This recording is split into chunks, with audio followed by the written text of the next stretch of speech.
Olá, sou o Lucas do NEI. Esta é a explicação do Guião 4 de Fundamentos de Programação. Neste primeiro exercício apenas é para ver a execução do código. Portanto, nós aqui começamos por definir uma variável n igual a 4 e depois temos um ciclo while. O ciclo while executa este bloco de código enquanto esta expressão for verdadeira. Então, no início, definimos n igual a 4 e vemos aqui while 4 maior que 0, que é verdadeiro. Então, isto vai imprimir o n e vai diminuir em 1 o n. Então, quando ele agora volta ao início do while, como diminuiu, fez 4 menos 1, o valor de n vai ser 3 e vai comparar 3 é maior que 0? Sim, então vai voltar a imprimir. Como podem ver, ele imprimiu no início 4, voltou ao início, imprimiu o 3, agora faz 3 menos 1, que fica 2, 2 é maior que 0, então volta a entrar e volta a fazer print. A mesma coisa com o 1, 1 é maior que 0, volta a dar print. E faz 1 menos 1, que fica o n igual a 0. Então, n 0 é maior que 0? Não. Então, ele agora já vai saltar este bloco todo do while, porque a condição lógica que está aqui já não é verdadeira. Ou seja, já não imprime mais e chegou ao fim da execução do programa. Depois, temos este exemplo aqui.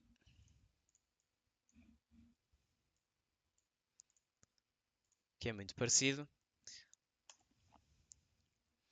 Desta vez, iniciamos o n a 1 e enquanto o n for menor que 1000, vai dar print igual a 1, e pega no valor antigo de n e multiplica por 2. Então o que é que acontece? N igual a 1, while 1 menor que 1000 é verdadeiro, portanto entra dentro do while, print de 1, como podem ver aqui. E ele agora faz n igual a 1, porque é o valor atual de n, vezes 2. 1 vezes 2 dá 2, 2 é menor que 1000, então vai dar print do 2. Então o que é que acontece agora? Pegamos no 2, que é o valor atual de n, e multiplicamos por 2 outra vez, que dá 4. 4 ainda é menor que 1000, então ele entra na mesma dentro do ciclo while, dá print do 4. O valor agora de n acabou de ser imprimido é 4. 4 vezes 2 dá 8, então o n agora assume o valor de 8. 8 é menor que 1000. Volta a dar print do 8. Agora o n vai ser 8 vezes 2. 8 vezes 2 dá 16. 16 é menor que 1000. Agora vai dar print do 16. Depois vai atualizar o valor de n para 16 vezes 2, que dá 32. 32 é menor que 1000. E a lógica prolonga-se pelo exercício todo, até que o n aumenta de tal forma, já vamos em 256. 256 vezes 2 dá 512. 512 vezes 2 já vai dar 1024. 1024 não é menor que 1000, isto dá false, então já não dá print do número nem multiplica o n por 2. No próximo exercício, temos aqui um ciclo for. O que vai acontecer neste ciclo é que nós estamos a dizer para cada valor n, neste caso, dentro desta lista de valores, nós queremos que o código que dê print do valor. Ou seja, ele vai chegar aqui, tem o 1, dá print do 1. Depois passa à frente, tem o 2, dá print de 2. Tem o 5, dá print de 5. E depois continua até ao fim da lista. Como podem ver, vai dar print do 1. Agora dá print do 2. Dá print do 5. Dá print do 10. Do 20 e do 50. Como podem ver, esta ordem que está aqui é a mesma que está aqui, que está no output, a ordem que está no output é exatamente a mesma ordem que tem aqui nesta lista de valores, porque ele começa neste valor e acaba neste. A mesma lógica se pode aplicar a strings, tal como nós aqui temos uma lista de valores numéricos, são ints, nós podemos fazer a mesma coisa com strings. Imaginando que cada letra da string é um valor, nós podemos chegar aqui e dar print a cada uma das letras. Para cada letra em abracadabra, vamos dar print da letra. Portanto, o primeiro passo vai ser A, depois o B, depois o R, depois o A e por aí adiante. Ou seja, o N, a cada iteração da letra da palavra, o N assume o valor da letra. Portanto, podem ver aqui no fim da execução do programa, acabamos com a palavra exatamente igual, pela mesma ordem que está aqui.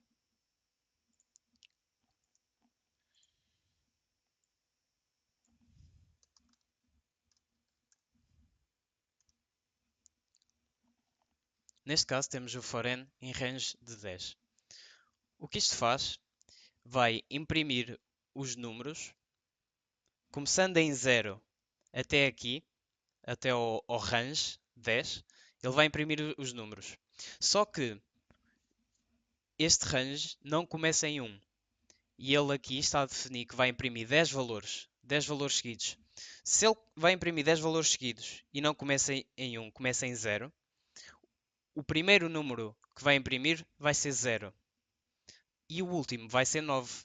Porque se nós estamos a definir aqui que vai imprimir 10 valores e começa em 0, de 0 a 9 é que são 10 valores. Se fosse de 0 a 10, já seriam 11 valores. Portanto, o que acontece é, o primeiro valor a ser imprimido é o 0, o segundo a ser imprimido é o 1, o 2, o 3, o 4, o 5, o 6, o 7, o 8, 9 e depois já não imprime o 10. Esta função do range nunca imprime o último número. Imprime sempre este menos 1. Agora temos a função for n in range que tem 3 argumentos. Esta função o que vai fazer é criar uma sequência de números de 10 até 0, mas com o salto de menos 2. Ou seja, ele decrementa o valor de n em menos 2. Vocês já vão perceber aqui. Então nós vamos começar agora no 10 até 0. Ok, começa no 10, imprime o 10. Mas depois, como nós fazemos 10 menos 2, o próximo valor a ser imprimido vai ser o 8. Depois, 8 menos 2 dá 6. Salta 2. 6 menos 2 dá 4. 4 menos 2 dá 2. E, como nunca vai até ao último número, a função range, nunca vai até ao último número que definimos como no exercício anterior, ele não chega a fazer o 0. Então, neste exercício, vamos trabalhar com formatação de strings. Eu não tenho os fecheiros originais, portanto não sei o que é que estava neste fecheiro, mas vamos fazer isto de raiz, também não há problema. Como vocês já devem ter dado na vossa aula teórica, para formatar strings usamos o método .format, que mete em cada um destes argumentos, que são, neste caso, string, podem ser string, digit, floats e muitas outras coisas, mete dentro destes argumentos a string correspondente. Para o primeiro argumento, primeira string, segundo argumento, segunda string, terceiro argumento, terceira string. Se dermos print disto, temos aqui os valores. N ao quadrado, 2 elevado a n. Então aqui pedem para imprimir os valores para usar um ciclo for para imprimir os números entre 1 e 20. Portanto, o que nós vamos fazer é um ciclo for e in range de 1 até 21, porque nunca vai até ao fim. Se queremos 20, tem que ser até 21. Temos que dar print são 3 campos, ou seja, 1, 2, 3. Só que desta vez já não são strings, já vão ser valores a sério, vão ser cálculos, portanto são dígitos. São os 3 dígitos. ponto format. E aqui o que é que vai ser? Vai ser o i. Vai ser o i ao quadrado. E vai ser o 2 elevado a i. Se agora corrermos, os números agora, isto fica assim um bocado estranho, pá. Isto fica muito acolado. Como é que nós podemos resolver isto?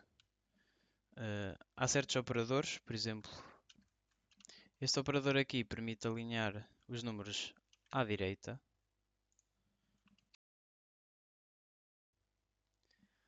Permitem alinhar os números à direita, desde que reservemos espaço para os tais números.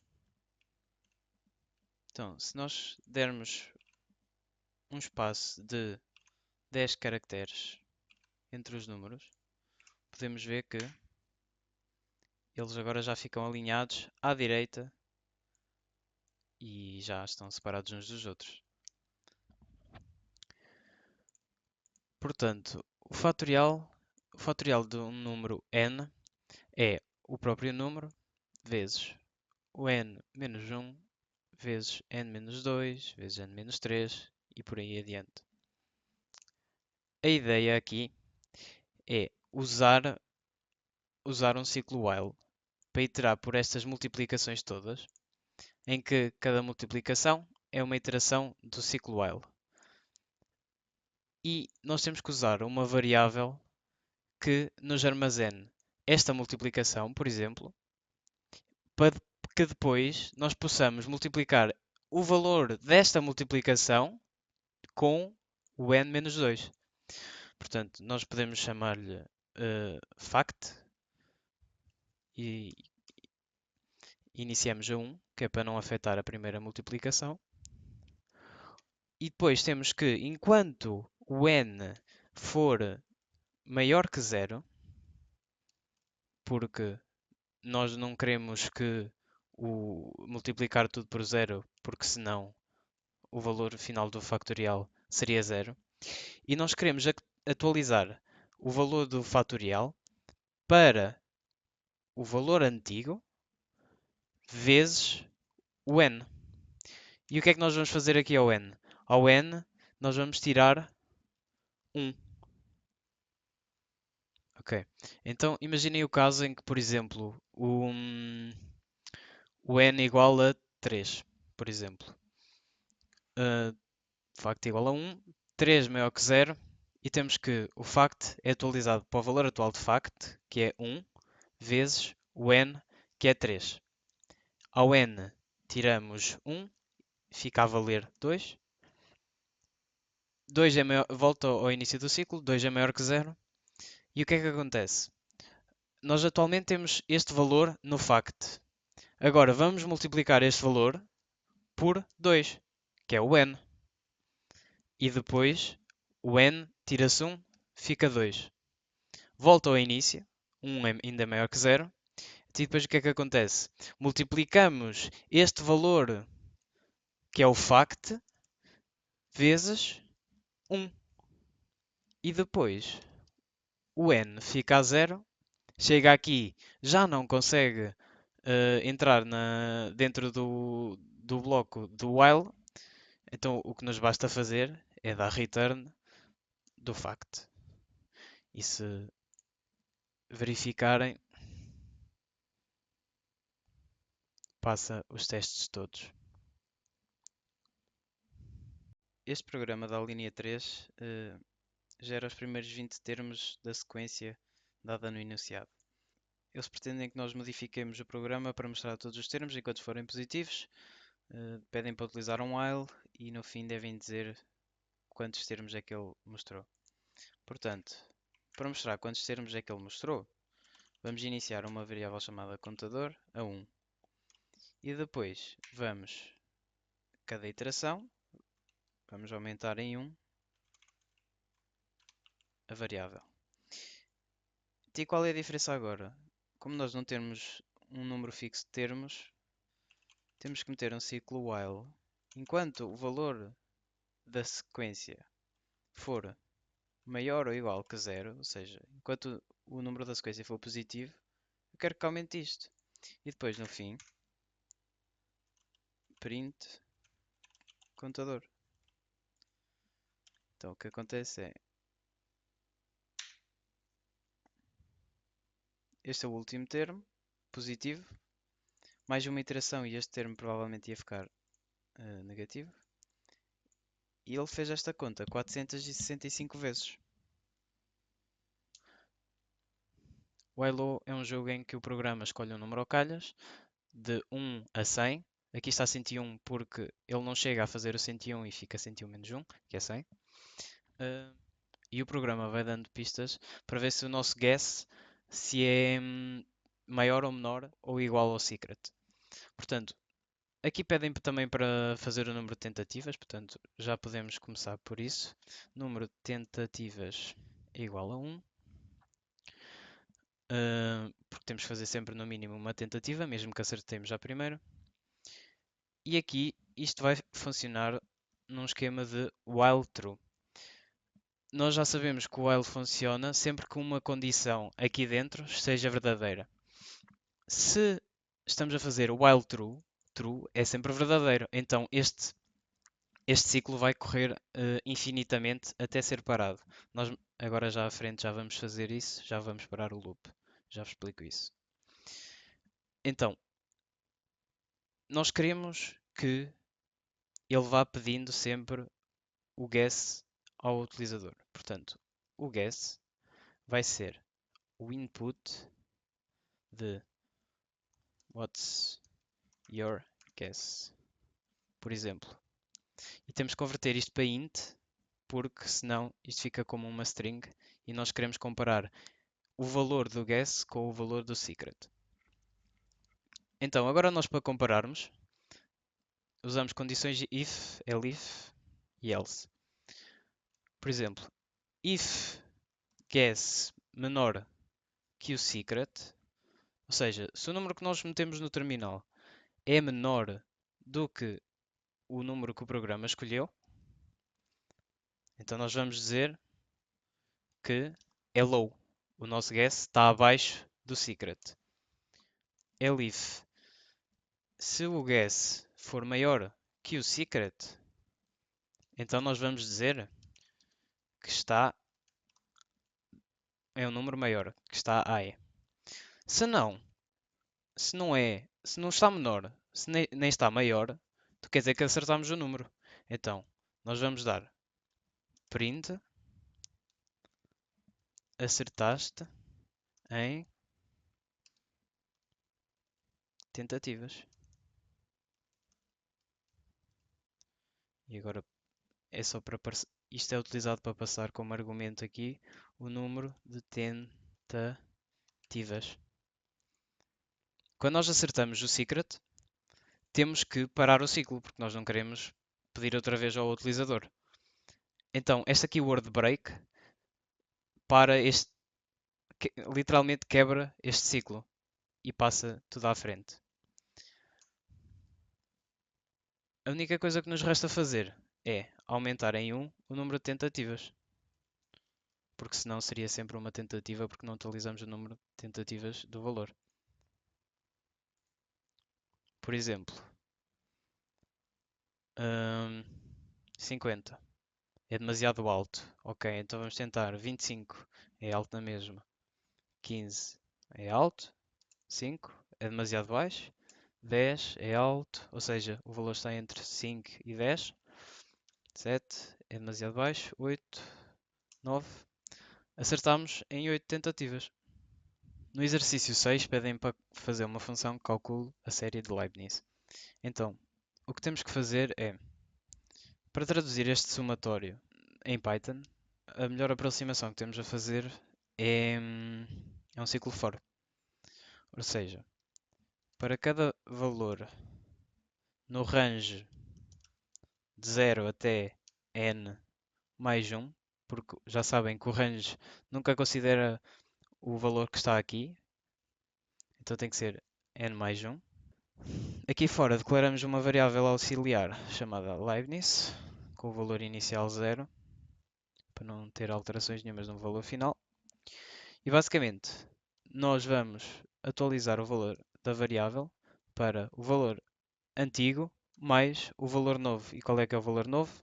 Menos 1 elevado a i a dividir por 2 vezes i mais 1. E é isso. Return de Leibniz.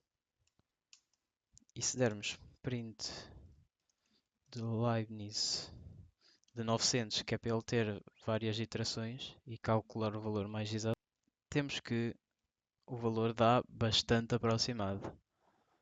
Este é o valor teórico aqui em cima. Ele dá isto. Se quiséssemos ter o valor de π, seria, por exemplo, 4 vezes o valor de retorno, que neste caso é o 3.14227. É, quantas mais iterações houverem para aqui? Se tivermos, por exemplo, 5000, mais próximo será o valor de π do valor real, porque obviamente ele calcula melhor a série. No exercício 8 eu não tenho a função original, portanto decidi fazer aquilo que eu acho que seria mais ou menos parecido. Então o que é que eu estou a fazer aqui? Para cada valor de i, que basicamente vai ser o comprimento da espiral aqui, a cada iteração. Começa em 150, ou seja, a primeira é 150, vai de 150 até 10, reduzindo em 5, ou seja, 150, 145, 140, 135 e por aí adiante. Até que chega ao 10 e já não faz mais nada. Então o que é que ele faz? Desenha o risco, o forward desenha o risco do tamanho I e depois basicamente o que faz é virar sempre 90 graus para a esquerda.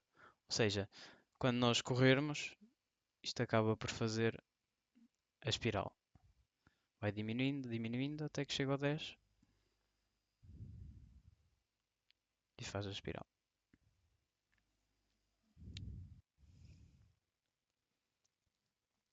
A sequência de Fibonacci é uma sequência de inteiros na qual cada elemento é igual à soma dos dois anteriores, ou seja, este 1 aqui é igual a este 0 mais este 1.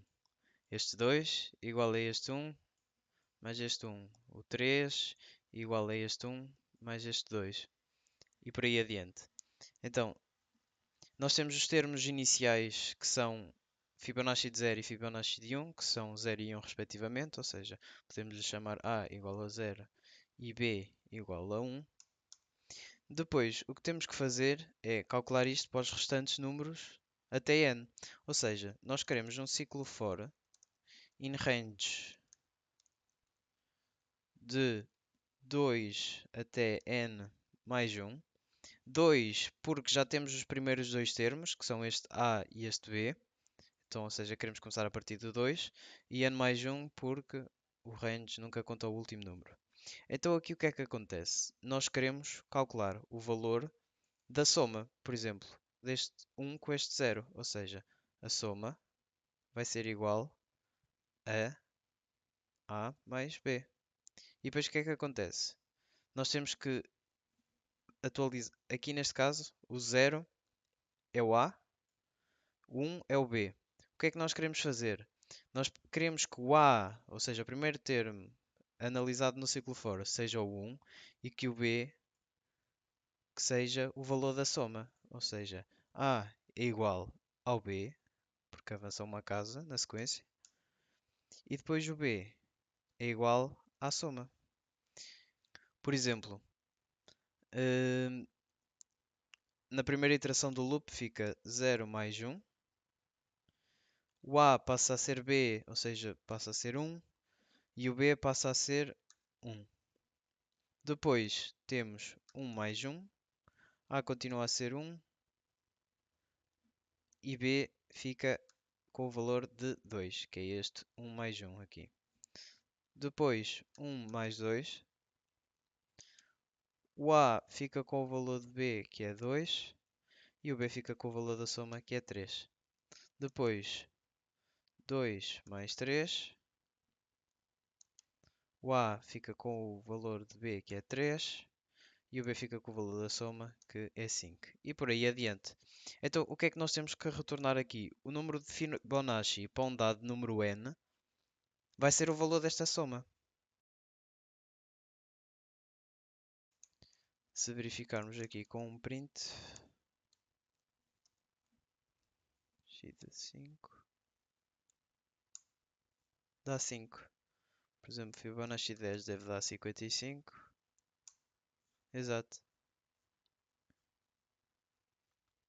No exercício 10 pedem para escrever uma função isPrime que devolve true se o número n é primo e false caso contrário. Então, para um número ser primo é porque ele é divisível por ele próprio e por um apenas. Só tem estes dois divisores.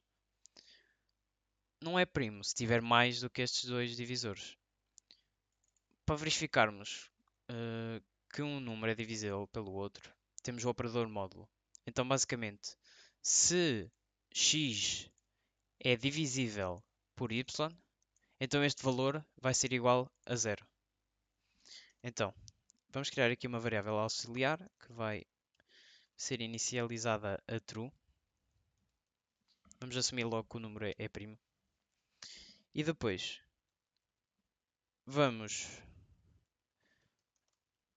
a toda a gama de valores, de 1 até n. N mais 1 porque o range não vai até ao fim. E agora nós vamos ver se isto verifica as condições de primo. E se não verificar, vamos mudar este valor de primo para false. Então, se o n for divisível por um valor e o valor pelo qual nós vamos dividir não for o próprio n, ou seja, o i diferente do n, e ainda o i não pode ser igual a 1, ou seja, também tem que ser diferente de 1. Caso isto seja tudo verdadeiro, então é porque não é primo. Porque neste range havia um número pelo qual o n era divisível e ao mesmo tempo não era o próprio número, não era o próprio n e também não era 1. Ou seja, tem mais divisores do que estes dois apenas. O número primo altera-se para false e pronto, aqui no fim damos return de primo. Caso isto nunca se verifique, esta condição, o primo é true e não é alterado e retorna true. Portanto, por exemplo, is prime de 5. True. 10. Já não deve ser true. Exato. No exercício 11 pedem para escrever um programa que leia do teclado um número positivo n e imprima a lista de todos os seus divisores próprios. O programa deve ainda identificar se n é um número deficiente, perfeito ou abundante. Portanto, temos que pedir um n, input número. Isto aqui tem que ser um int, portanto vamos converter isto para int. Temos que criar um array, uma lista de divisores. E depois, para cada divisor in range de 1 até n, porque eles dizem que são todos os números naturais que dividem n exceto o próprio n, ou seja, aqui não queremos incluir o n. Se o n módulo divisor igual a zero, ou seja, se for divisível aos divisores, que é a nossa lista de divisores, queremos adicionar o divisor. Pronto, podemos dar print disto. Depois, aqui, podemos fazer a soma da lista com esta função integrada do Python. Sum dos divisores vai dar o valor da soma de todos os elementos da lista. E depois podemos ver if soma menor que n, de acordo com o enunciado, é só dizer é deficiente. Se a soma for igual ao n, print é perfeito. Se não é menor nem é igual, é porque é maior. Ou seja, é o último caso, é abundante. Por exemplo, vamos lá correr. Número 16 é deficiente e os divisores são aqueles iguais aos do enunciado. O 8, não, o 6, 1, 2, 3 é perfeito. E o 18 é abundante.